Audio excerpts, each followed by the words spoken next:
You are now in the building and on the Mental Margarita Show. Great to be here. Thank you. Oh, I tell you, you know what? For the audience that's paying attention, you guys really need to pay a lot of attention. I mean, you're talking about singer, performer, actress, philanthropist, you name it, she claims it. Ladies and gentlemen, Sandra Pillar's in the building today. How are you feeling? Nice to be here. Thank you. Oh, I like the background. You look real cozy right now. Yeah, I've got an office, but they're working in there. So I came into my room where shut the door so it's nice and quiet and I'm all comfy. Oh, that's cool. How was your holidays? Great. Yeah, a couple people got COVID over New Year's, but they Oh, are okay now. And I know. oh my gosh. But I other tell than you. that, we're all good. And we're all good now. They're fine now. But yeah, it was I was having a New Year's Eve party and they were downstairs with COVID, which we didn't know until Monday morning, but they thought we just had a Wow. cold, so they wanted to stay away from everybody, thank God. And Oh, they did. So, thank goodness for that, huh? yeah. So, born and raised in Southern California, and I've done my research, but one thing I think all of your fans know, including myself, is that country girl at heart. Right. Now, was that something? I mean, was that something that just you woke up and you said, "Hey, I'm just this country girl at heart"? I mean, how did that transition? Well, I was originally, doing singing workshops and all that and trying to do popular music at the time. And the teachers in the class said, you have a Southern accent. I was born and raised here. What are you talking about? But my mom came from San Antonio, Texas. So I must have picked something up from her. I only sometimes will say y'all to be funny, stuff like that. But they said you should be doing country music. And I thought, I don't know any country music. But then I realized, growing up, I heard Stand By Your Man Oh and yeah. Don't It Make My Brown Eyes Blue and, some others. Oh, And I went, oh, wait. And they're story songs. And I have always liked those songs. And Crazy, I knew that one.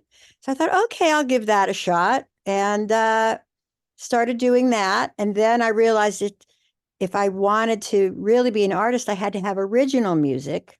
So that's when right. I started writing. And then I did go to Nashville and met the songwriter Jane Bach. And we've And been that's fast, where things changed. and that's where things changed. Yes, I was writing original country music with her, and in writing, two and three people. A couple times it was four people. Most of the time it's two to three. But so yeah, that's pretty much how I got started into country. And when I did start, my late mother-in-law, Ruth Roberts, had a career songwriting from like the 40s to the 60s. And And she that was said, very impressive. yes. So she said, and I had some country hits, so I'll let you do those. So she gave me three or four of her songs to do. So that Wow. was very cool. Yeah. I'm telling you, it was cool because your mother-in-law, I mean, she wrote for Ella Fitzgerald and Jimmy Dean, and I mean, like a lot of big people Yeah. here. Louis Buddy Armstrong. Holly. Yes. And later the Beatles cut that song and she didn't know it because it didn't get on. They were doing their last album, Let It Be. And so during the sessions, they did a bunch of cover songs that they loved. And they loved Buddy Holly and the Crickets. So they did that song, but didn't make it to the album. I don't know if any of those, they were doing it for fun. But 30 years later, she was still alive. She got a Wow. phone call. They wanted to put it on their third anthology album. And she had no idea Oh my they never cut it. goodness. Can you imagine? Whoa. I am Now, telling you. I know. So when I'm doing my shows now, sometimes I'll say, when I tell the story about this, and then I'll say, so you songwriters out there, don't give up. It could take a while, but there Right? it is. She was shocked. But yeah, it's very cool. It's so true. It can take. But I want to go back because now you're doing your own thing. Your music is popping. 2009 Best New Female Country Artist, New Music Weekly, and then you have another killer year. 2010, you got, let me see, Best Female Country Artist. I mean, how did that make you feel? Because you know your mother-in-law. We're gonna get into your mother as well. You know, you come from all of this success, and now you're internalizing, your passion for the music, and the result is now success that you're creating. How did that feel? It all feels great. I mean, you never really, I don't travel and perform a lot. I mostly do stuff in LA. I have done stuff in New York, and I'm planning to do something else in New York with her music. And so it's really great. I mean, the internet, of course, has been great for all of us, to Yeah. get our things out there where they never, you'd never go there, maybe, someplace in Iowa or I don't know where, but you just can't go everywhere. So it's great that you can get out there on the airwaves now. Yeah, it's definitely great. And then after that, let me see, Days Like These. I mean, Yeah. we're talking about days like these. I mean, it's a beautiful day. How did that album come about? And this was after the success of the two that I just mentioned. Uh, how did that come about? Well, Jane Bach and I had been writing and for some time, and I had met Cowboy Jack Clement in Nashville. Cowboy And, Jack. and he ended up co-producing with Jane that CD. Wow, So that was very cool to have that's great. Cowboy Jack Clement. I'm telling you. That was so much fun. Yeah. And what was the underlying message or the writing for days like these? I mean, what were you thinking about at the time when you Oh guys put that boy. together? Basically writing a good song that people will like, Well, like, right, Yeah, because you can like it yourself, but that doesn't mean everybody else is going to like it. right. I'd have to go back and look at the CD to see what's on there now. I can't remember everything, but I know Jack had there's one we didn't write that someone else wrote called Fixin' to Fall. Makes sense. And that was a fun song, and it was pretty different than the rest of them. And so that was great. And I don't remember everything on that album now. But, It's okay. I Crossed That Bridge was on there. I didn't write all the songs on that album. I Crossed That Bridge was written by Jane Bach. I crossed that bridge, went 3 weeks straight at number one. Sandra, It's a you're being too beautiful humble here. song. So I'm, beautiful. yeah, really beautiful song. And now, speaking about, let's talk about your mother, because for those that don't know, your mother was very iconic Well, she was an actress, Sandra Giles. and an unbelievable actress, and also got to be in a movie with Elvis Presley. It Yes. happened at the World Fair. Yes, that was fun. And, I don't think she had many days shooting on that, but he did take her out to dinner only. And, she said he was a really sweet guy, very gentleman, and lovely. So that was fun Wow. for her. How Yeah. was it? How was it like you being raised by your mother? I mean, she's doing her thing in Hollywood. I mean, she very beautiful woman, and I'm sure it was hectic. I mean, do you remember your childhood and those experiences? I do some. I actually had written a song about it called Hollywood Child, Oh. and I haven't recorded it. I had it in my, I Oh. know. I had it in my live show this last year, a couple of them. And, and I'm thinking of recording it, but it's so different than everything else that I keep saying I'm going to save it for the live show album Right. because, without the backstory, um, I don't know, you may not quite understand it all, but I do in my show. I say, when I was young, I learned a little bit about acting too, because she would bring producers over to pick her up or actors. And so we would pretend that I was her niece or I was her roommate's child, because being a single woman in those days, Yeah. and having a child, well, then you're too old to play some of these parts in their heads. Right. So I kind of did a song about that. And it's funny when I watch the video of the show and the people in the audience, they laugh at some of it. And then later, as it gets a little deep, they go, oh, oh, okay, that's kind of sad. But we all lived through it. I Yeah. learned a lot. Yeah. And at one point I was a little older and she went to introduce me, and I took it upon myself to say I was her niece. And she Yeah. was shocked. She just wasn't going to do that to this particular person. Well, I didn't know. I was so used to, It was "Hi, automatic. that she was like, oh, no, no." So, it was interesting. I'll say that. But I got to see, she dated David Jansen. I got to see him a few times. Wow. She date Frank Sinatra, but I never got to see him.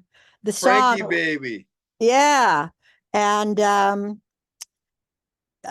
lot of Hollywood people. And she got into she played tennis. So she got in with a lot of celebrity tennis tournaments and things like Right. that. So she knew a lot of people. Ephraim Zimbalist Jr. She played. They were I have them holding a tennis trophy together, and yeah, Oh. Bobby Riggs. Oh my God, she dated him all during that Billie Jean King time. Billie Jean King time. Yeah. And I had forgotten that she and Bobby Riggs were on The Odd Couple television What? show. Yes, they had a bit in I the used to beginning. love that show. I know they had a bit in the I beginning, still watch and it. then at the end they had a second bit, goodbye bit. So that was fun. Yeah. Wow. And you know what? I guess it all rubbed off the acting bug because Simon and Simon, Yeah, right? I did get to do a little bit of acting on Simon and Simon. You did Uh, some Star Trek stuff. did I? I I can't think remember I this. I I'm think getting you did. my breath. My head is spinning. Oh gosh. I But must I can have. say this while your head is still spinning, I want to say this to you that one thing that I really love is watching your videos. Mm. It's something about your music videos. They just capture you. Oh, that's great. Thanks. Yeah, you got some really good videos. Thanks. Thanks. Well, I've had some great video editors, and I started not wanting to be in my videos so much. So I would just do the story of the video with other footage. Yeah, And so some of them really tell nice stories, I think, without me in it. I'm singing, but it's not about very me so much. tasteful. Very, Oh, very thank tasteful. you. Thanks. Extremely. Now, on a more serious note, um, your late husband, Michael Pillar, Right. brilliant man. For the audience, executive producer of Star Trek. He's done hundreds of episodes. This guy was just an amazing talent. And I see that you actually did a CD dedicated to him. How was that? Going through that, and I know that was like your best friend, your soulmate. You're everything. Yeah. Well, it's never easy going through that. I'm actually thinking of putting a show together about him and me and our lives, and maybe I could even do it at the Star Trek conventions if I do it well. So, Yeah. so I'm working on that. Um, but yeah, the song that after he passed, I wrote a song with Jane. Well, I had all the ideas that I wrote down, and then I got with Jane and we wrote Love Goes On. And that was Yeah. What a title great. song of that CD. And the Yeah. rest were all original songs that Jane and I had written. Um, and when they did a Star Trek convention in Nashville, it was the 25th anniversary of Next Gen, I think it was. And so I had it ready for Yeah. that. And so we went there, and actually Jane and I played a little bit of music live in one of the stages. And that was fun. I haven't done that again because I'm not a real good player. But I did get to sing a little bit on Chase Masterson's um, little show that she does at the conventions in the bar a couple times. But I don't think I did any. Did I do originals? I don't think so. I think I did all cover songs in that. But because people wouldn't know my stuff at that point, they wouldn't have known my original things, but they knew, Right. covers that I did. So I'm hopeful. You know what? I am hopeful and I'm excited. And he was just a great man, and he definitely had a great partner in yourself, and it's just an absolute pleasure. Oh, thanks. Well, he supported my music, and I had a lot of learning to do with that, and working on my voice and things. But he suggested songs that he thought would be good for me to do. He was an old soul. Yeah. He loved Frank Sinatra and Tony Bennett and Jack Jones and all. I mean, he loved the Beach Boys too, but Yeah. that was his upbringing, and his mom being a songwriter. Of course, now Right. that I'm finding some of her songs, they're so 50s, and to do them now, they'd almost be like corny, but they're funny. They're so. Boom! And actually, we're doing a show March 10th at the Catalina Bar and Grill, doing all her music with about 6 or 7 other singers. So I'll be the host and singing, and then the other people will do stuff too. Wow. I got to So, come out to that one. yes, please, please. It's at noon to 3 because that's Oscar night, and we want to get out Oh, before the Oscars because that's up near Hollywood Boulevard, the Catalina is. So hopefully people can get there. come Hope they on, haven't blocked all the guys. roads off. I'm going to be promoting here in Vegas. I tell you that much. Oh, you're in Vegas? I'm in Vegas. Oh, great. Do you know Jonathan Carant? No. He's based up there too. It's so funny because I had done a show with him in San Diego. Well, there were about 4 of us, and we each, took part in the show, did our own songs.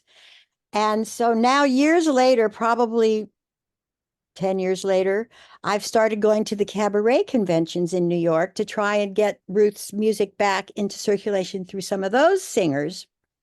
Absolutely. And I just lost my train of thought. Um, And Jonathan. oh, and Jonathan, thank you, was on the program. And I was like, oh my God, I can't believe it. Because he doesn't do Broadway stuff, he does jazz. Oh, But snap. but he was there, and I saw him at the after party, and we reconnected. And I found out that he's based in Las Vegas. You should check him out. I He's got to check out very good. Jonathan. He's very Jonathan, if you're good. watching, I'm checking you out soon, buddy. Yeah, he's great. And I'm even thinking, when I go up, maybe I can sing a song or two, with him, or at least by myself on his, I don't know if he does like that, but usually That'll be people, great. yeah, Yeah, that would that'll be be great. fun. And another friend of mine who sings, and she hosts the open mic at the Gardenia here in Los Angeles. Her son is working in a show up there, so she goes up. So I thought, let's go up together and maybe we'll go see Jonathan and he'll let us get up and sing. We'll see. But sorry, Jonathan, to put you on the spot. But no, he's very good. He just sang he was out here at Vibratos, and then he went to Palm Springs and played with Diane Shore. Wow. So he's really playing with some great people, and he's doing some great lovely things. person. So that's fantastic. Yeah, so, maybe he'll do one of Ruth's songs. You never know. You never know. You never know. We might collaborate. I might do a hip hop remix to one. Oh, to one of Ruth's? Add a new spin to it, Sandra. Oh, well, that's what I'm hoping will happen. I want to get her music out there again, and people got to put their own stamp on things.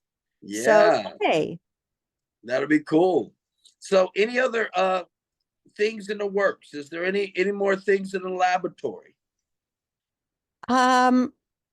I may be going, we're still talking about figuring it out, back to New York to do a show there of Ruth's songs with a couple other singers, so we would share the stage.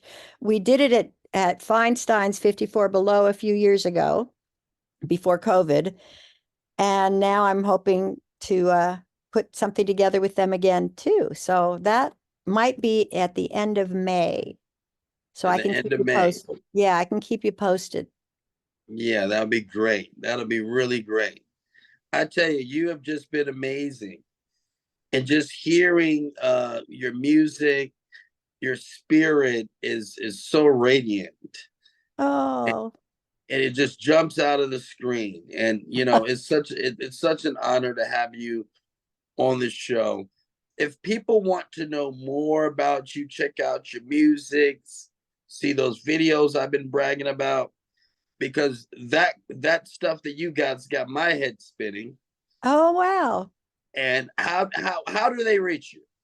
Well, I have a website, sandrapiller.com. That's Piller. We've gotten lots. Diller, Miller, Tiller, P with a Peter. P like Peter. Oh, come on. That. Come on. And I have and I have a YouTube station, so you can go on there as well. All right. So you guys heard it. And believe me, we're gonna actually be playing some of your stuff on the show to give the audience a little sample. Nice. Yeah, so that should be wonderful. But I do thank you so much, Sandra, for being on the Mental Margarita Show. Well, thank you so much for having me. Oh, man. And I can't wait to see you in Vegas soon. You me and too. Jonathan.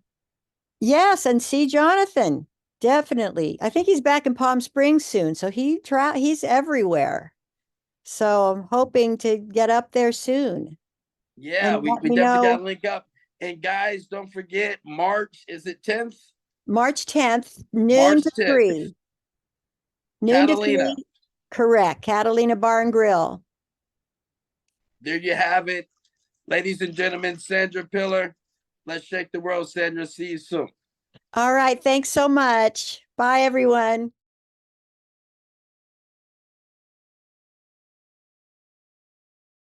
Welcome to the Mental Margarita Show. We got Billy Vera in the building. Happy to be here, man. This is unbelievable. Musician, songwriter, music historian, Grammy winner, actor, the magical voiceover artist of our time. I mean, from Harlem to Hollywood, the book. I mean, you guys already know who this guy is. It's a pleasure to have you on. How you doing? Thanks for having me, Sky. Oh, man, I'm feeling fantastic today. Good. And it's good to see you, man. Well, it's good to be seen. Right? Where are you at right now? Right now, I'm in Las Vegas. Oh, man, you're in the Sin City, huh? Yes. I'm in Sin City, man, but I'm trying my best to not sin too much. I'm trying my best. I'm working out. Good. You're too young to go bad on me. Yeah, yeah. So Riverside, California. Your father was a staff announcer for NBC. Yep. Your mother, Ray Charles singer on the record. On the Perry Como show. Yeah. On the Perry Como show. Yeah. So, I mean, how was that like growing up with all this talent around you? Well, it's when it's all you know, it's just what it is. Yeah. I was in show business from day one, from the day I was born. So Wow. I was just around it. And my dad took me down to NBC sometimes to watch him say, "And now the NBC Nightly News." One of those guys with the big voice of God kind of guys. And then my mother would take me to the TV station, and I get to sit around in the dressing room with all them half naked dancers and singers and, you know, get corrupted as a little 6-year-old boy. I can only imagine, Billy. I can only imagine. Yeah. So your childhood was pretty interesting. Now, music is in your blood as a teen. You make your first record, My Heart Cries. Oh, my goodness. Oh, my Yeah. love. You're a lover boy. How did that process happen? Well, I had already been singing and playing in a little band in high school, and we got kind of known around the area, playing all the Catholic school dances, and and girls are screaming, and I said, "Wow," and Nice. and so I joined another band when two of my guys, or the guys that I was in the band with, went away to college, and these guys, they were a little more, ambitious. So we made a record, and I wrote one side of it. The first, all my Heart Cries was written by Etta James and Harvey Fuqua, who was the lead Wow. singer of the Moonglows. Harvey and the Moonglows. Oh, man. Yeah, but we didn't know that at the time. Some guy told us he wrote the song. Yeah, what happened was they fired their other singer because he was he was not a cool guy. So they got rid of him, and he said, "Yeah, I wrote this song for you, Billy." I guess he was trying to scam me. So we sold the record to a little record company, Laurie Records. They had Dion and the Chiffons and some acts like that. And just as the record was about to come out, some girl came in the club we were playing one night and said, "Man, I saw your record down on the jukebox at John's Paradise in the Bronx." Wow. I said, "Whoa, well, the record ain't out yet. How could you hear it on that?" So we go down to John's Paradise and we looked at the jukebox and it said, "My Heart Cries" by Etta and Harvey. So we quickly called up the record company and said, "You got to change the writer's credit on that. This dude didn't write the record." So the record came out, and it was like #1 in Pittsburgh, little regional hit. And then the other side that I wrote, All My Love, that was a hit in Louisiana and Texas. So I guess it had more appeal to the Southern kind of contingent. And that was it. Then we were off to the races. So anyway, after we had the record out, it didn't really do much of anything. The guy said, "That little song, All My Love, you wrote, that's pretty good. You got any more songs?" I said, "Do I have songs?" Sure. So I played the dude some songs, and he took 2 of them and gave me $35 a piece. Wow. And paid for us to do demos in the studio. And a couple of weeks later, he called me up and said, "Hey, man, I got a record on one of your songs." I said, "Which one?" He said, "Mean Old World." I said, "Who's singing it? Joe Blow?" I figured somebody nobody ever heard of. He said, "No, man, Ricky Nelson." I said, "Ricky Nelson?" Right. He said, "Yeah, he's going to do it 5 weeks in a row on the Ozzie and Harriet show." Oh, my goodness. "You're going to make some money, Sonny." So the first song, let that ring, it's probably a telemarketer. The first song I ever took to a publisher became a little minor hit record, So I said, "This is an easy business." Wow, So I man. thought. That's that was amazing. Yeah, that was New York. And Ricky Nelson was in California. So to have a Ricky Nelson record was a big deal. And in those days, the music business was a cottage industry. It wasn't Yeah. it wasn't the big industry it is today. So Yeah. It was everybody, if you had a hit record, everybody on Broadway knew it. So you right, could right, right. you could knock on doors and anybody would let you in and go over to the piano and play them your songs, and maybe they'd give you another $35. So, so I ended up with a job as a staff songwriter at a publishing company, a big one, owned by CBS and Columbia Records. And they gave me a little room, a little office, a little piano. I know you were feeling lovely. Yeah, man, I loved it. And the boss would come in and say, "Hey, the Shirelles are coming up for record date next week. Tony Bennett's coming up, whoever. See if you can write something for them." So you would try to craft a song with that person's singing style Yeah. and the subject matter that they liked, and see if you could get a record on that artist that they asked you for. And sometimes it worked, and most of the time it didn't. It did it right, right, right. Yeah.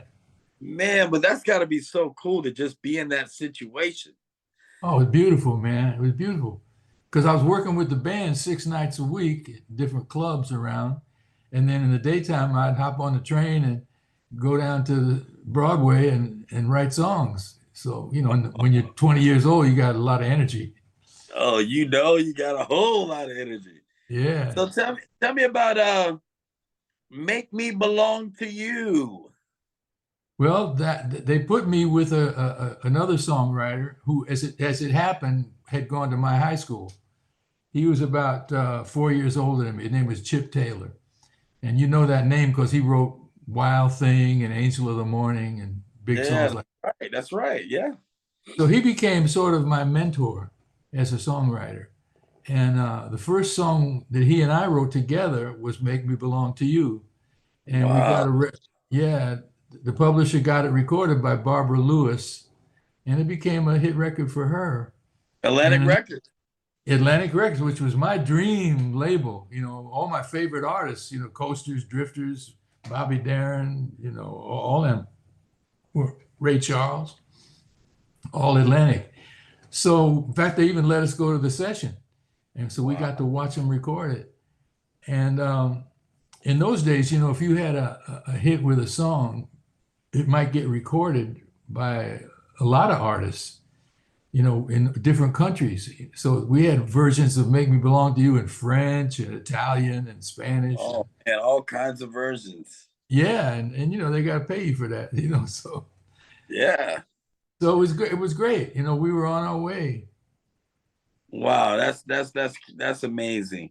Yeah. And being a songwriter, I mean, there's something that's just so rewarding, especially when you see people actually really appreciate your art. You bet. I mean, that high is like you just can't even, you can't measure it with anything else. And the first time you hear your song on the radio, man, I don't care if it's the first time or if it's like 30 years later, it's still a thrill. Yeah, there's definitely a magical ride with that. Now, so you work, you're signed now. Okay, so from that Barbara Lewis thing that happens, now you're in a position where you're being signed to Atlantic Records. Well, that came about because Chip and I said, as long as we got entree to Atlantic, let's see if we can write a duet song, and maybe two of their artists will record the song.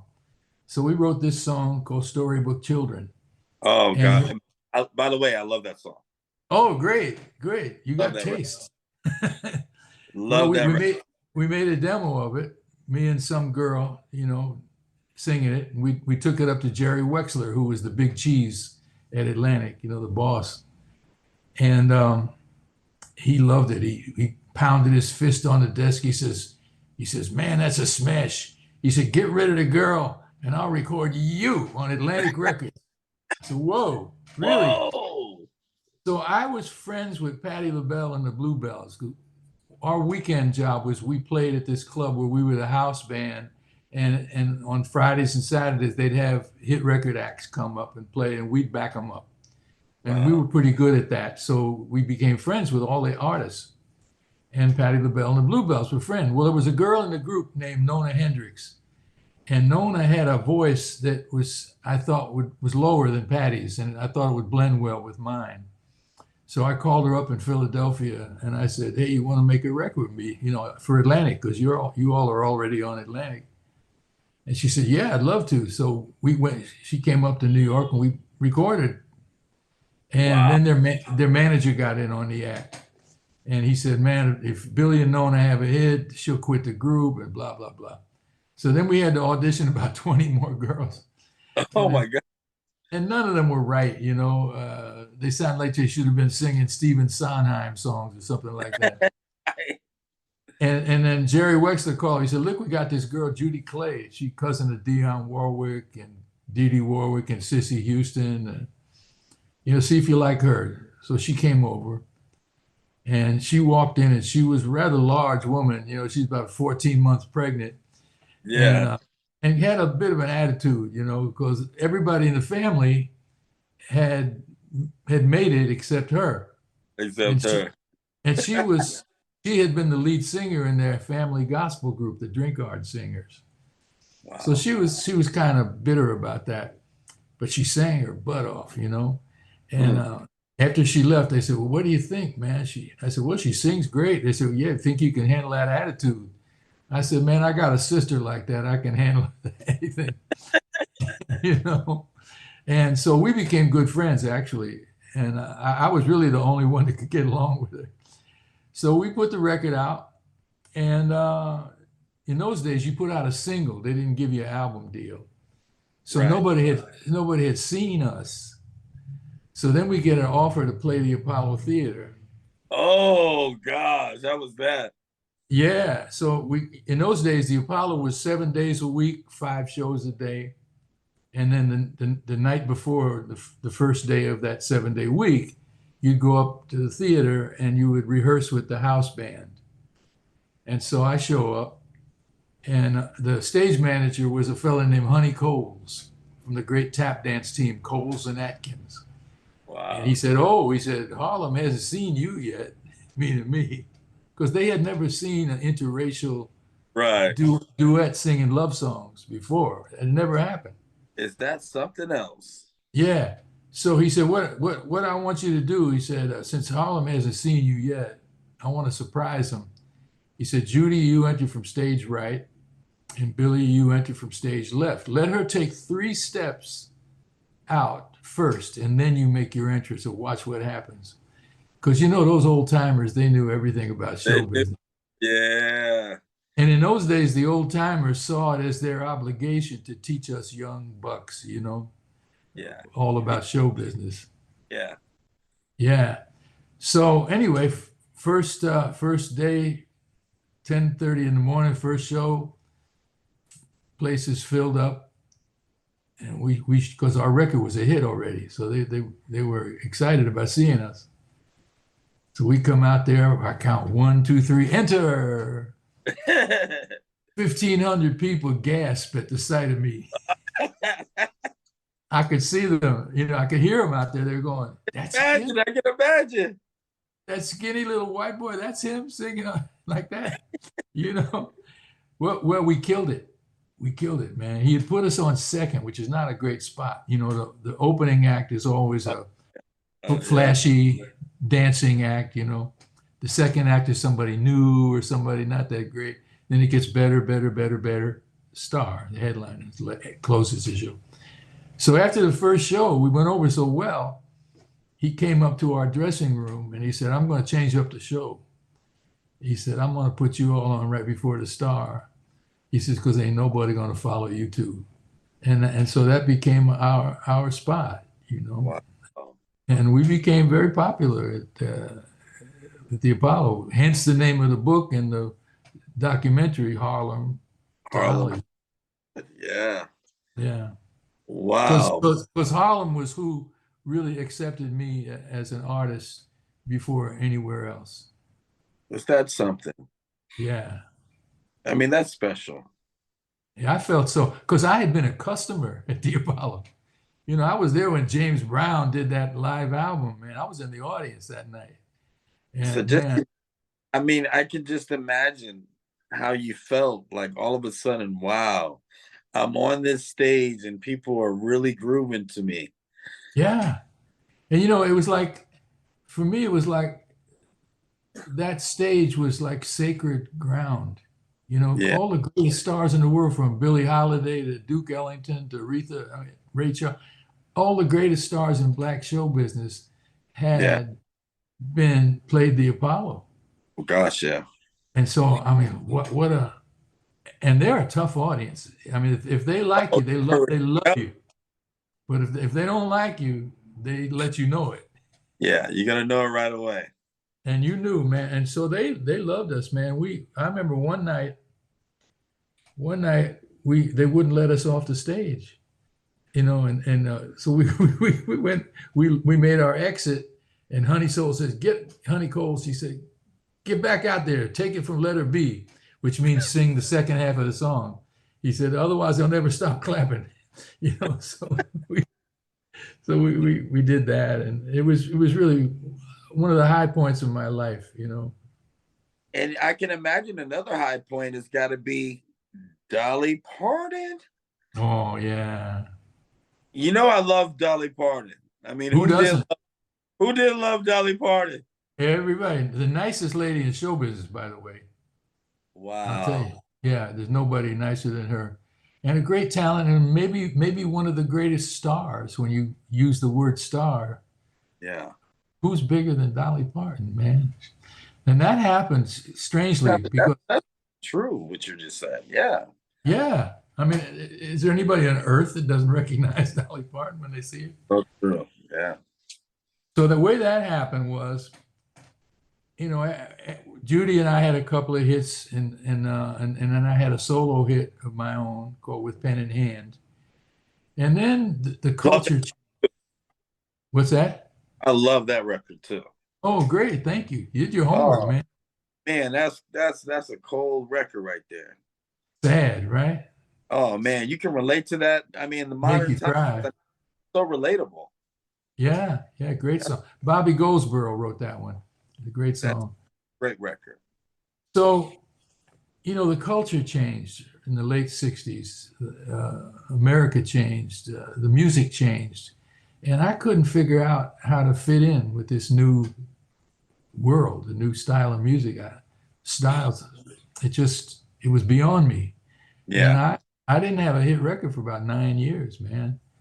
Yeah. And I mean, to give you an idea how low my career went, I was playing a Ramada Inn in New Jersey, you Wow. know, and that's like a 6 night a week gig, and most of the week you play into like three businessmen who are staying at the hotel, Yeah. and they hate you because the waitress is looking at you instead of them, Right. you know. You're like, wait a minute. Yeah, so I come off stage one night, and the waitress said, "That fellow over there with his wife, he'd like a word with you." So I go over, I see this man standing over there, and he said, reaches his hand out, you know, he says, "L. Russell Brown, I wrote tie a yellow ribbon around the old oak tree." And I'm thinking, wow, good for you, you know. And he said, "You know, Vera," he always called me Vera. And he said, "I was listening to you sing up there, man, and I didn't know you were here. My wife told me that there's a great singer here playing here tonight." He said, "You know, you are one of the great singers." He said, "You're a great songwriter." He said, "But you never make any money, man." He said, he said, "Everybody knows how great you are." He said, "But me, I make a lot of money and nobody respects me." So what do you say to a guy like that, right? Right. Come on And now. so he said, "I got an idea." He said, "You and I ought to write together." He said, "I could teach you how to make money, and you could teach me how to write songs that get respect." So that sounded good, you know. So I started going over to his house in the afternoons, and we wrote some songs. Not all good, but we wrote some. But one day, like everybody that does one thing well, and he was a terrific songwriter, you know, he wanted to do something else. He wanted to produce. And so he gets a gig producing Nancy Sinatra. Wow. Now, Nancy had recorded Storybook Children on a big album of hers. And so he said, listen, I got to go pick my wife up at the beauty parlor. He said, see if you can start something. We'll finish it when I get back. So I'm thinking, what the hell do I write for Nancy Sinatra, man? Oh, she has this famous father. So I write lines like, I love my daddy, but it really don't matter what my daddy might say. Thinking about Frank. Right. And so I finished the song before he got back, and I played it for him. He said, I love this. He said, this is a #1 song if I ever heard one. He said, this is a money-making song. I said, cool. So he plays it for Nancy. She didn't like it. She didn't like it. So he said, now he's mad. He said, you got to do something with this tune, man. He said, show her that she's wrong and I'm right. I said, well, all right. So I had a buddy who had a little country band because the song had kind of a country feel. And so we went in the studio with his girl singer. We recorded it, but she was lazy and she didn't really learn the song properly. Everywhere we went with the record, they said, love the song, hate the girl. Love the song, hate the... Finally, the last guy on my list, he said, love the song, hate the girl, but we're producing Dolly next week. Give me the song for Dolly. I said, you got it, bro. Oh my goodness. Yeah. And he said, I promise you it'll be the single. So it came out, and just as I got a job to come to California and write songs for Warner Brothers. And so I'm driving out with everything I own in my car. Wow. And every 20 minutes on the radio, here's my song, Dolly Parton, I Really Got the Feeling. Oh, look at that. And dude, the day I reached LA, it hit #1. Is that something, my brother? And I said, I'm back in show business. I'm back. I'm back, making a comeback, man. This Hey, is look, an omen. perfect timing too. Yeah, I said, this is an omen. I'm going to do well out here. So that was it. Yeah. That is phenomenal. And so you're in Cali, you're doing your thing, everything's rocking and rolling. Billy is back. And now you're in TV land. You're starting to do some acting. Now was that planned, or was that just something? No, that was not planned at all. That was really a kind of an accident. I had run into my old bass player from New York. He had moved out to LA about 3 years before me. And he said, why don't you come out and, sing a couple songs with these guys I know, So I did, and we became friendly. And we decided to start a band to meet girls because we figure we're 34, 35 years old. We're too old to be rock and roll stars. And so we became like the hottest band in LA. We played the Troubadour every Monday night at midnight, the worst night of the week. We had lines around the block. So one night, Chip Taylor's brother, who was an actor named John Voight, he comes into the club with his acting coach, David Proval, who you might remember from The Sopranos. Yeah. And they come backstage after the show, and John says, hey, man, Billy, I haven't seen you in a few years. He said, but man, you're doing something on that stage I've never seen a singer do. I said, what are you talking about, John? He said, you know how most singers, like, they sing at an audience? Hey, LA, how you doing? And it's phony. Yeah. He says, you up there, you doing it for real. You let all your feelings come out, and in a way that the audience gets to decide how they feel about what you feel. Yeah. He said, he said, you should be an actor. I said, John, I'm not good looking enough like you, man, to be an actor. He said, come to the class. I'm telling you, man, you'll be a great actor. I said, well, all right, I'll try it. So I went, and I only went to shut him up, mainly. He can be very persuasive. And the first guys I saw up on the stage, they were great. doing something that was not what I thought acting was. They were really digging in deep, Yeah. with some soul. And Yeah. It was like therapy. it kind of like that. Yeah. Yeah, it really was. And so, it took me a while to catch on, but little by little, I learned the craft of acting. And then people started asking me to be in plays, and people asked me to be on a TV show here and there. And then I got in a movie called Buckaroo Banzai. Buckaroo Banzai. Yeah, yeah, that became like this big cult movie. Big cult, man. Come on. Love Yeah, it. yeah. So, that's how I got into acting. And for a while there, when I wasn't making a lot of bread, it really added to helped me pay the rent, Yeah. you know. Absolutely did. Because when you're from New York, they always hire you to play Thug of the Week. Oh, right. And now in the role of Thug of the Week, we have Billy Vera. Who am I going to shoot this week, man? Oh, So, my God. but it was fun. Alice, Baywatch, like Beverly Hills 90210. I mean, Yeah, I had a recurring all role on. over. I had a recurring role on 90210. Yeah, and I was in Blind Date with Bruce Willis and Kim Basinger, and I did The Doors. The I was in, Doors. yeah, I was in that, so it was cool. I never became a movie star, but it made some good side money.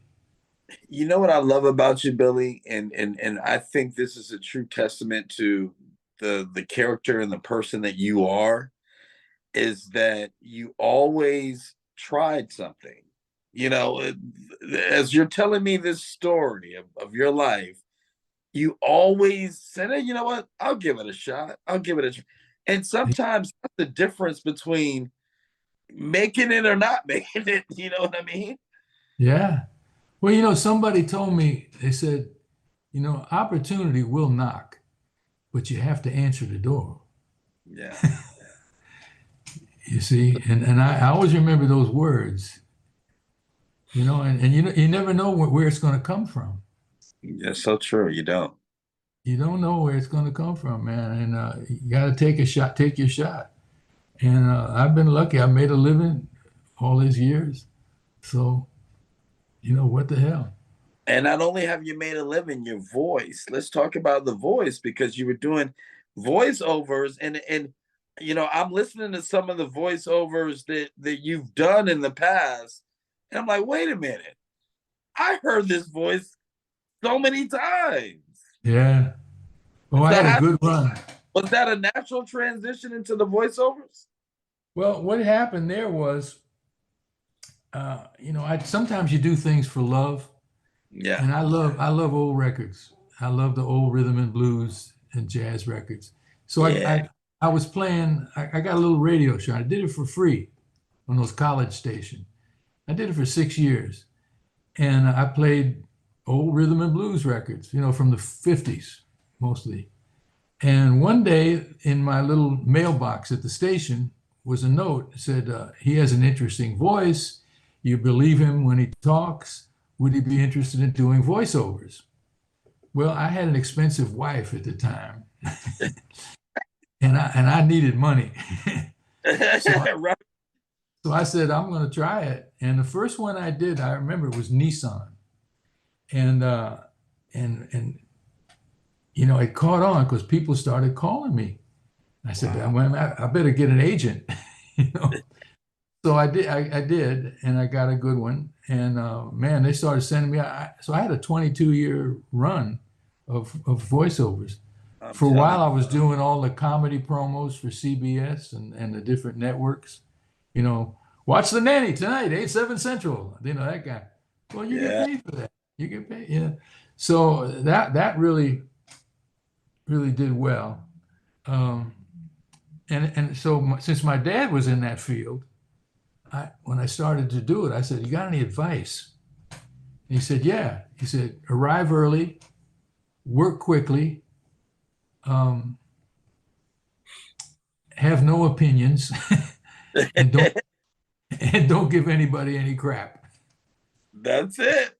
And that's it. That's all you got to know. Because you know what? I realized quickly they don't care what I think. They just want me to read what's on the paper. It's like if I'm producing a record, do I really care what the bass player thinks? That's right. Just That's play right. what's on the paper, dude. You know. Keep So it simple. keep it simple, stupid. Right. And so I realized that now I was in that position where they don't care what I think. They just want me to read what they want. And if I'm reading it the way they want, you know, they'll tell me more of that, less of that. Yeah. And it was not really hard. And it was very lucrative, I'll tell you that. 'Cause I was Wow. doing 2-3 a day, man. You know, and you had to That's- drive all over town to get there. You know, different Yeah, 'cause studios. I remember that you did one with you did a voiceover for a film trailer. I Oh think yeah, I that did a few was of Jennifer those. Lopez.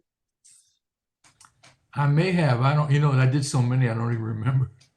And I was and I was like, wow, because I've heard that voice so many times. I'm like, oh my goodness. You know, and then what happens when you get when your voice gets popular, then the copycats come in. Uh, Then they say this guy's well, get me a Billy Vera type. You know, wait a minute, that's my job, man. Let him get his own voice. Billy, you have to train me. Come on, man. I got to start my career somewhere. Somehow. You got your own voice, so make sure you keep your voice, man, because that's what'll make you. I agree. People like what's unique. Yeah, absolutely. We want to be original. And when we think about this, You know, can I curse? Can I cuss a little bit? Yeah, go ahead, Billy. Let All it right. off. Remember I was telling you about the old timers?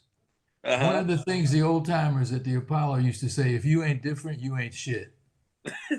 That's right. That's right. And boy, that's words to live by. That is. If you ain't different, you ain't shit. You ain't shit. Well, look at all the biggest stars in the world that we used to have. That's right. Who sounded like Elvis before Elvis came? That's right. Who looked like Dolly before Dolly came? That's they were right. different. They were That's different. yeah. That's people respond to that which is different. Yeah. You know, and you can't fake it. You can't fake it. It has to be just completely authentic. Yeah, because they recognize, they smell it. They smell a fake. They can smell it a mile away. That's right. Absolutely. Yeah. Now, theme songs. Oh yeah. I mean, wait a minute. Hold on. King of Queens. Oh man, yeah. And I did a third one, but the show only lasted for 12 episodes or something, 8 episodes. It was a fellow that just passed away this week, Burt Young. He had a show Burt Young from Rocky. Yeah, same guy. Man, love that guy. Great actor. They gave him a sitcom with Corey Haim in the 80s called Roomies, where Burt Young comes out of the Marines, wants to go back to college, and his roommate is Corey Haim. You know, it's kind of a dumb concept, but they asked me to write a theme song. So me and Chip, again, I had Chip come out and stay with me for a couple of weeks because I was making an album. So we knocked this song out in a half hour. And I said, well, I'll call him back. I said, I don't want to call him back too fast because they'll think it's just something I had laying around in the trunk. So, so we waited a half hour. I said, okay, I'll call him now. I said, I think we got something. He said, oh, yeah, great. Can you come over and play it for us? I said, yeah, I'll come over. It's kind of we wanted a kind of an old-fashioned Ricky Nelson type of song. Right. So we get to their office and he said, well, play it for us. I said, no, man, we gotta go in the men's room. What do you mean? I said, I want that echo, man, that old school echo.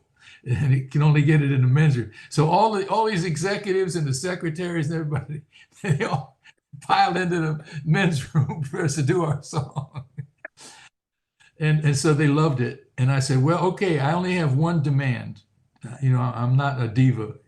I said, I have one demand. Since it's a Ricky Nelson kind of song, I want to hire Ricky's old guitar player, James Burton, who played on all of Ricky's records. So Nice. they let us have him. And boy, that was a thrill for me because Oh my goodness. James Burton's a monster guitar player. Yeah. So that was how that went. But King of Queens was the one because the show lasted 9 years and it's still running. I mean, on Saturday night, it's on cable for like 6 in a row. Yeah, that show was very popular. And the gift keeps on giving, brother. And I want to say one thing to you, Billy. Another song, and I know this is kind of random, but sometimes I'm random. Yeah. I love your buddy Ronnie, man. Ronnie's song. Oh man. That's a real person. In fact, he was just out here for a few days staying at my house with his wife. Wow. So yeah. Ronnie, what's up? Hey, Ronnie. Yeah, he was my buddy in my first professional band I was in, the My Heart Cries band. He's on that record. And in those days, in New York, we played all the Mafia clubs. Well, they owned all the clubs in New York and Broadway in those days. And that story of that song, it's true. Yeah, that's truth.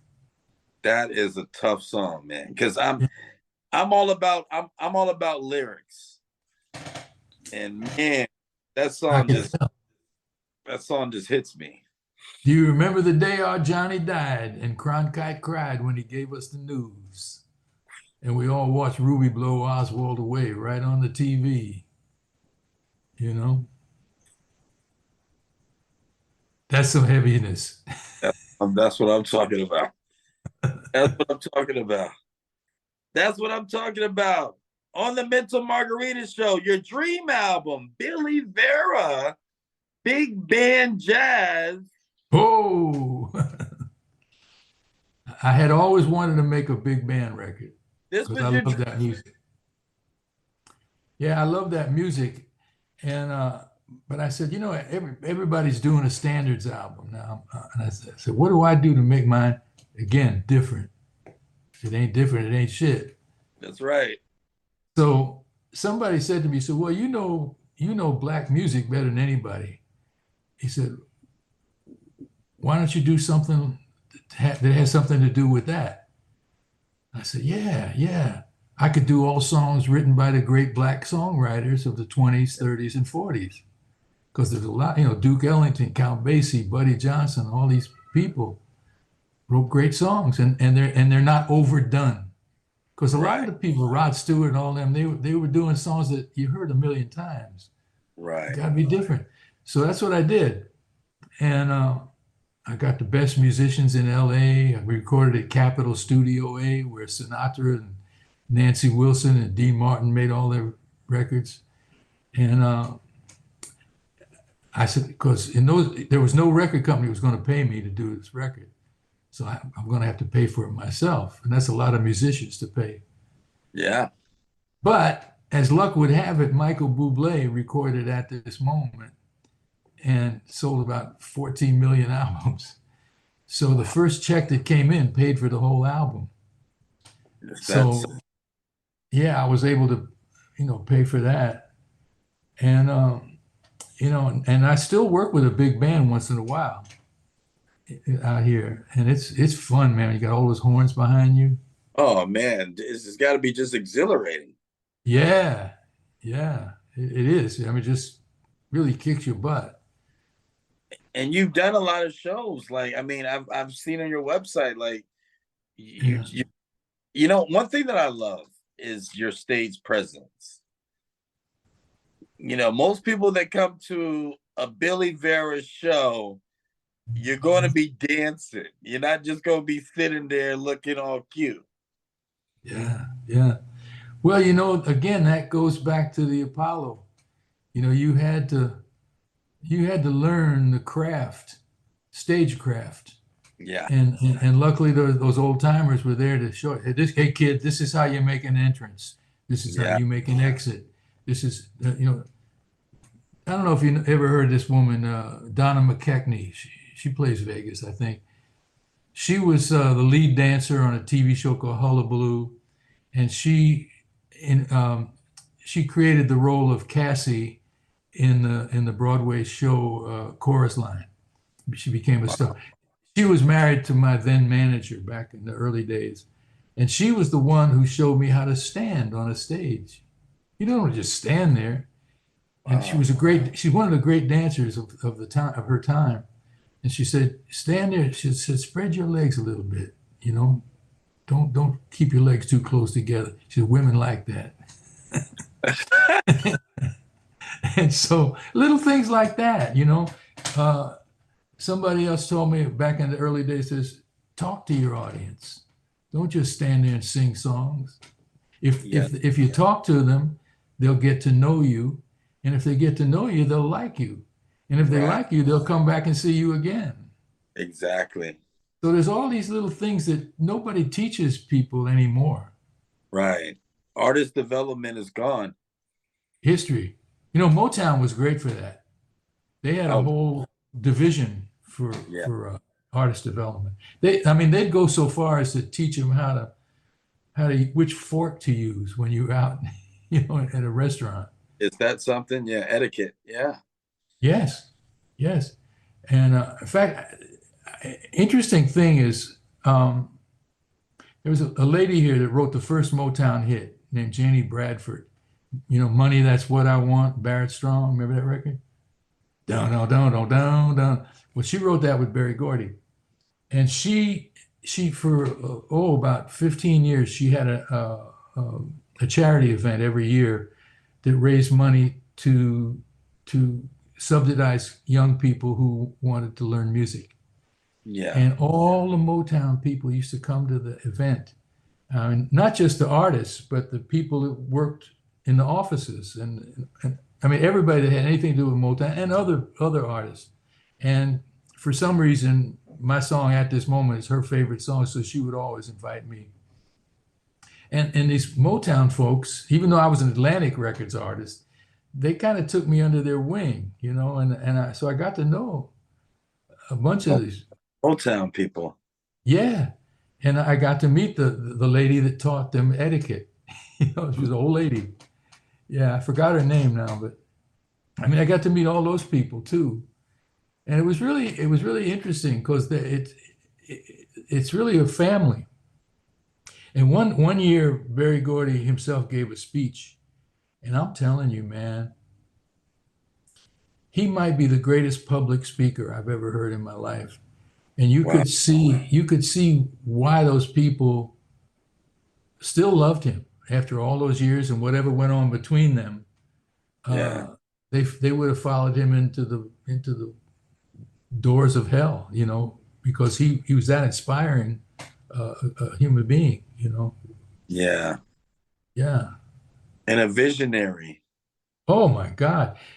First of all, his motto on the record label, it's the sound of young America. Wow. He didn't say the sound of young Black America. Right. White. Right. Here we go. He said, I want everybody to buy my records. I want to make music that appeals to everybody, not just one group of people. He says, because if I can get everybody, I'll make all this money. And, well, his family came from a entrepreneurial background. They all were heavy duty business, business people, and so he had that in him, from the family. He did a terrific job. Oh my God, yes. He just really. Those records are still on the radio and movies and TV commercials to this day. You can't stop it. No. And I can see why they had so much love for you, because your soul just jumps out of the record. Well, I was accepted, by that whole crowd. Yeah. Yeah. Yeah. And it was, in fact, You know who Holland Dozier and Holland are, the songwriters, right? They Yeah. wrote all the Supremes, the Four Oh, Tops. yep. Every Motown song you ever heard, probably written by Holland Dozier and Holland. And I got to know those guys. Lamont Dozier passed away this past year, and the family came and they asked me to speak at his memorial.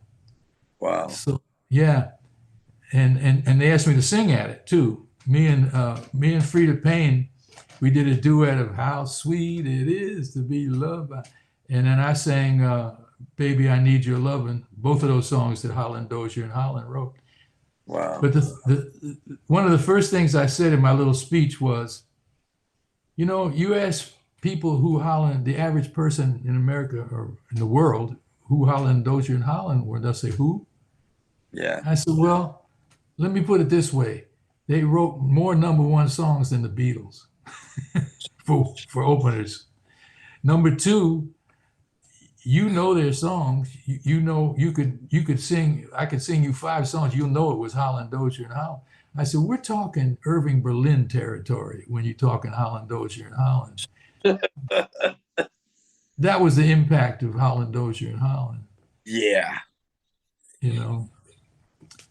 And they were pretty amazing guys. Those guys worked nonstop, 24 hours a day when they were writing for Motown. Man, they were just in an incredible zone that just never ended. Yeah, if they weren't writing them, they were producing them. You know, they were rehearsing the acts. It just like they told me they never stopped, and it paid off, of course. Oh, it paid off lovely. Yeah, and most importantly, Billy, the records are timeless, like your recent project. Well, I try to. Well, that was one of the things, you know. Chip Taylor was my mentor as a songwriter, and one of the things he said, don't just try to write trendy songs for today. He said, try to write songs that you could picture people singing 20 years from now. Yeah. You know, that's you want to write songs that'll last. You know, if you write trendy songs, they're here today, gone tomorrow. You don't want that. You want something that'll make, you know, bring in income 30 years from now. Do you think the music industry is what is your how do you view the music industry now as far as music that's coming out right now? You think it's too trendy? Well, I think a lot of it is. I got to be honest with you. I find that as I grow older, and this happens to a lot of people as they age. Yeah. I find my listening habits go back. Right. Like I'm listening to Louis Armstrong records that he made in 1932. Right. You know, Right. Wrong with that, Bill? Wrong with that?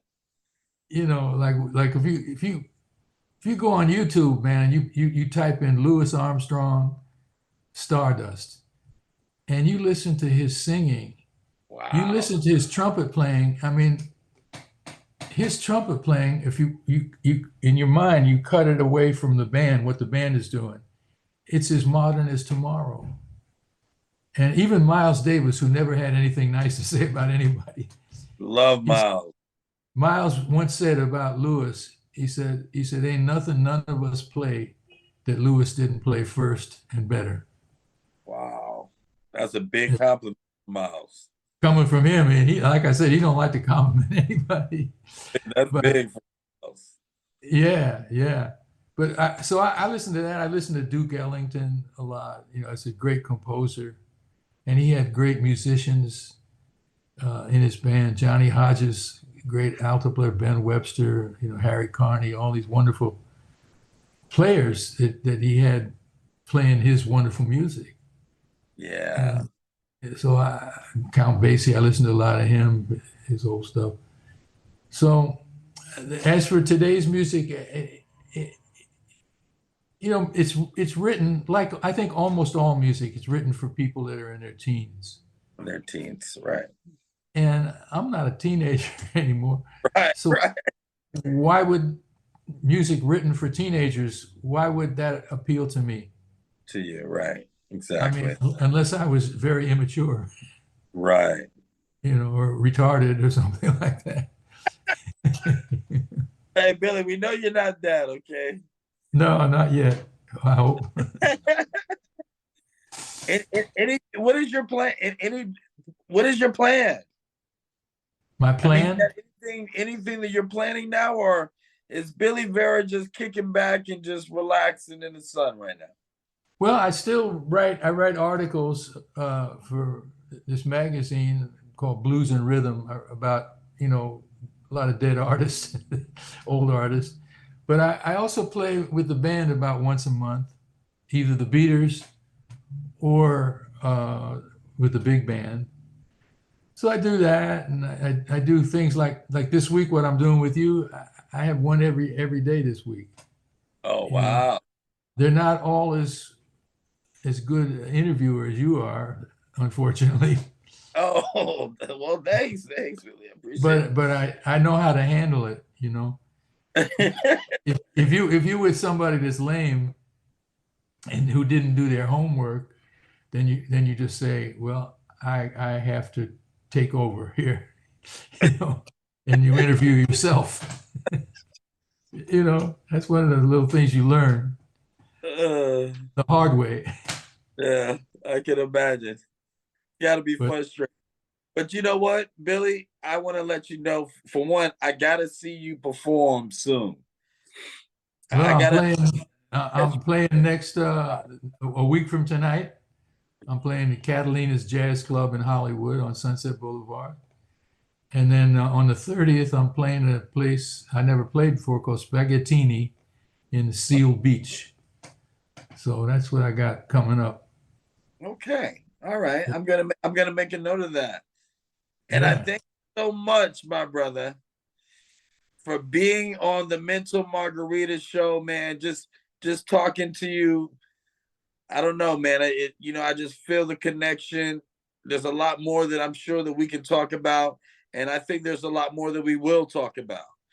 Definitely. Anytime you want, brother. We never even touched on the biggest record I had.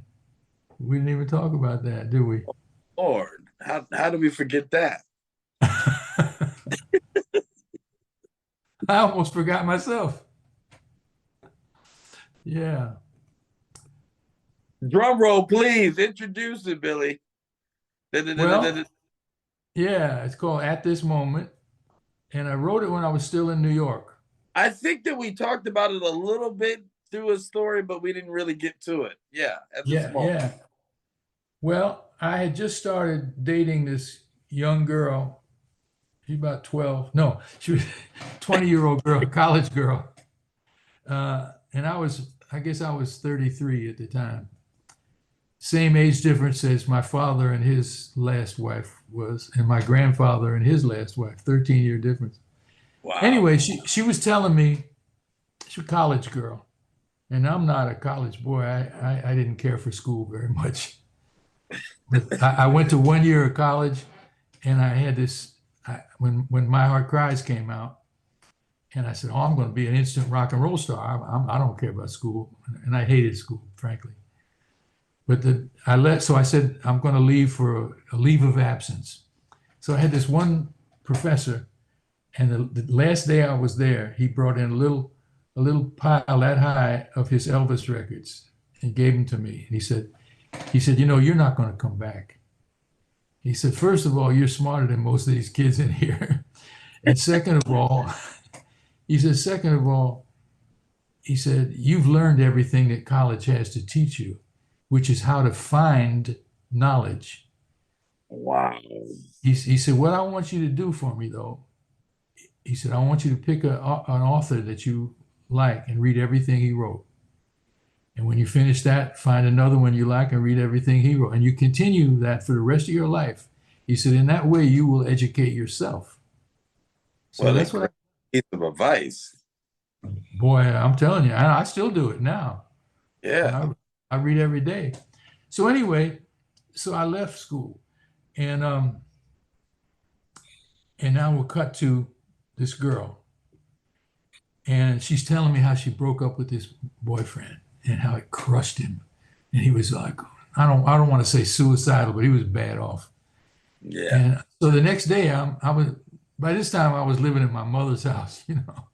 I wasn't doing so well, and I'm sitting at my mother's piano, and I start to write this song from what I perceived as his point of view. So I'm like an actor. I'm portraying him Right. Right. as I write these words. So I got about 2/3 of the way through the song, and I couldn't finish it. I couldn't figure out how to end it. So usually when that happens, I throw it away. Thank God I didn't throw it away. I put it in my mother's piano bench. And then a year later, when she broke up with me, then I knew how that felt. I knew that pain, I knew that torture, that suffering. And I finished the song. Oh. So when I came to LA,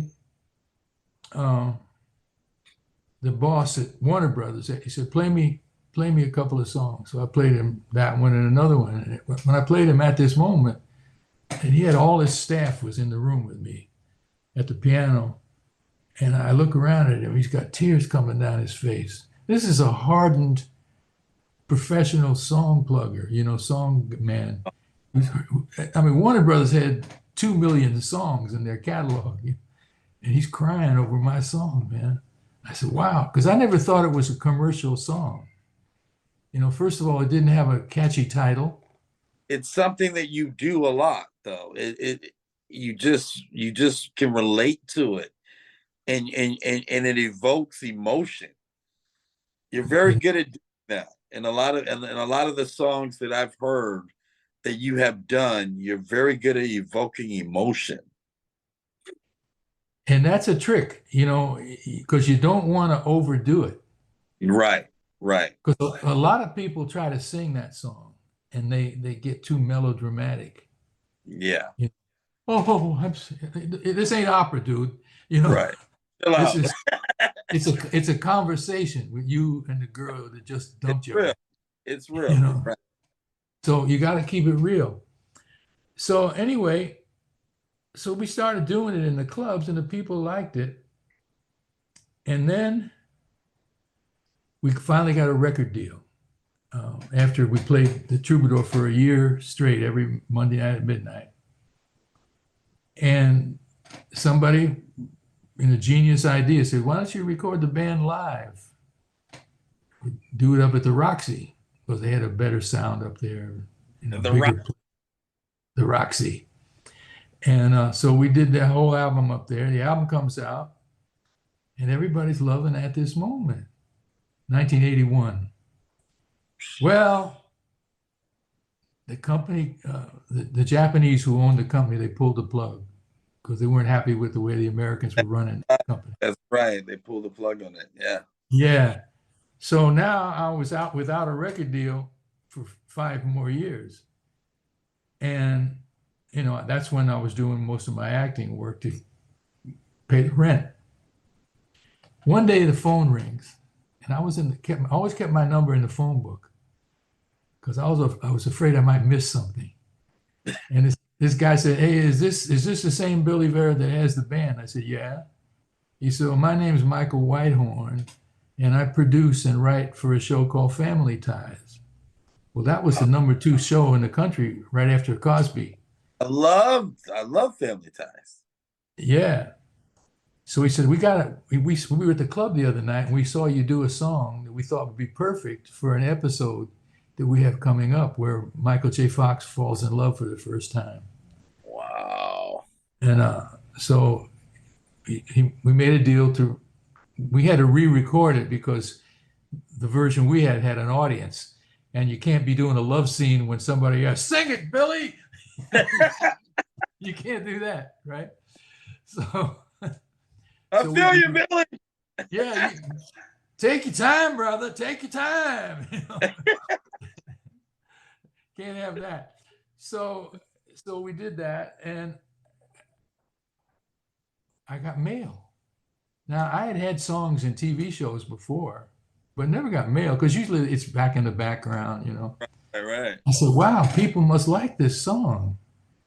So I said, maybe somebody will let me make a new record of it. And I called everybody that would still get on the phone to me at that point, and nobody was interested. So one day I'm having lunch with a friend of mine, Richard Foos. He owned a record label called Rhino Records. Rhino. Yeah. The Rhino, their business was oldies but goodies. Yeah. And so I told him this, what had happened with the TV show and everything. And I said, how would you feel about, if we put out my stuff that I had done for Alpha, the Japanese label? And he only did it because he liked me. He'll tell you to this day, he never thought he was going to make a nickel off of me. So he just put it out. And then, as luck would have it, they used the song the following season when the girl breaks up with Michael J. Fox. Oh. Now, this time, the story of the song, Boy Loses Girl, is the same as the story of the episode, Boy Loses Girl. And America just connected with that. Wow. And NBC told us that they had more phone calls than any time in the history of the network. Wow. Next thing you know, our little record on this little Rhino record label, it's leaping up the charts, man, over Madonna, Bon Jovi, all these people. Wow. And the record finally, goes to #1. And it changed my life, of course. Absolutely. It changed my life, man. I was now a member of the club. Sold. Yeah, it sold like crazy, man. So, what's that? I said, is that something? Wow. Yeah. I got to be on American Bandstand, which my two dreams as a kid was to play the Apollo Theater and to be on American Bandstand. Bandstand. So Dick Clark, he put the microphone in front of my face, Oh, man. It was so cool. He was a nice man. He's no longer with us. Dick Clark's a really good guy. He liked me. He used me on all of his shows that he produced. He produced a lot of shows. And he actually came to see the band in the club.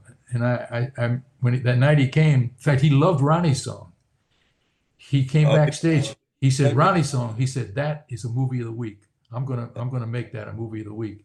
He never got around to it, but every time I saw him, he said, I'm not giving up on Ronnie's song. So you got the same taste as Dick Clark. Yeah.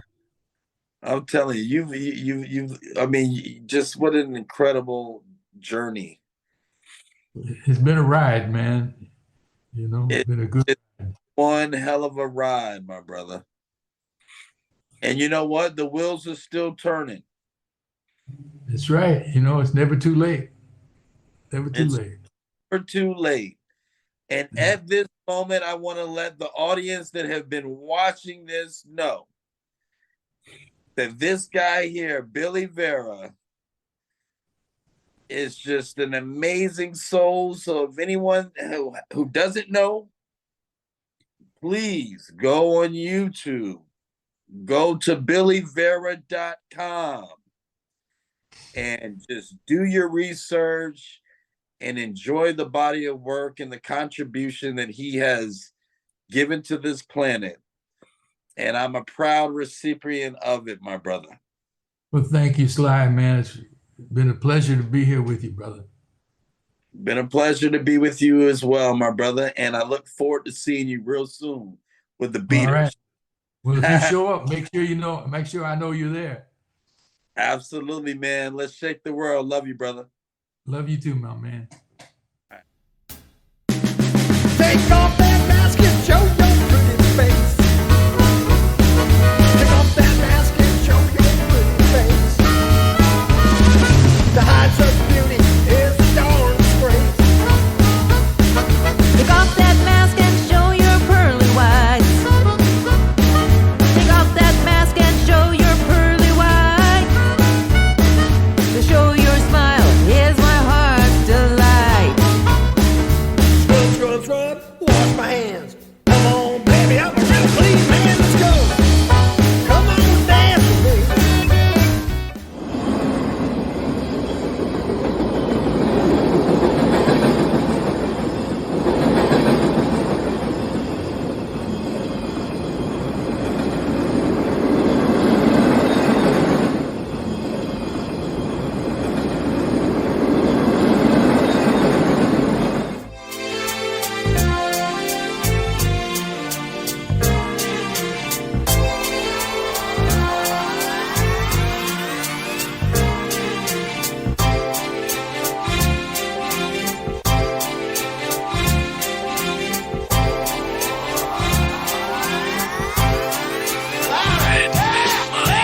Starstruck, here's a sprinkle of the stardust. Hold your champagne glass and your cigars up.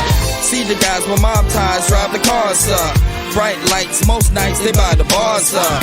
Candy coated Chevy cars on the highway. It's Frankie baby, it's on and this is my way. Dean Martin at the Sands this Friday. With Sammy Davis, here's a little hint where I stay.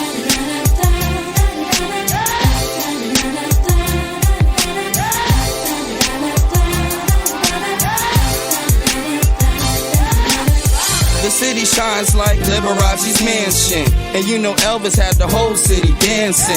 Showgirl silhouette steady prancing. Shout out to June, just the Copa Girls anthem.